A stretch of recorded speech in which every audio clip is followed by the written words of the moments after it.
ভিডিওটা নভেম্বরের ৭ তারিখের, আর আজকে এডিট করছি আজকে নভেম্বরের 18 তারিখ, আর পাবলিশ করব কবে জানি না, মেবি এই নভেম্বরের শেষের দিকে করব। তো সেই লকডাউনের পর, করোনার পর আজকে ফার্স্ট হলো যে আমি অফলাইনে আবার পড়াতে যাচ্ছি। মানে এতদিন সব আমার মোটামুটি অনলাইনেই চলছিল। হ্যাঁ, অফলাইনে পড়াতে যাচ্ছি, তবে অফলাইনে আমার বাড়িতেও স্টুডেন্ট আসে পড়তে। আমি বাড়িতে গিয়ে পড়াতাম না, তবে একটা এই ছোটো পুচকিটাকে দেখছো, ওকে আমি বাড়িতে এসে আজ থেকে পড়ানো শুরু করলাম।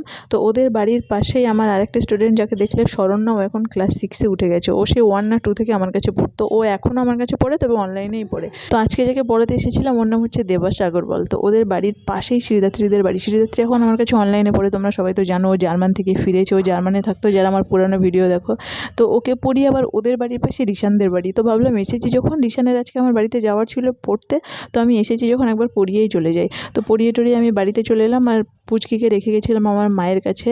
আজকে প্রথম পুচকি আমাকে ছাড়া এতক্ষণ সময় ছিল।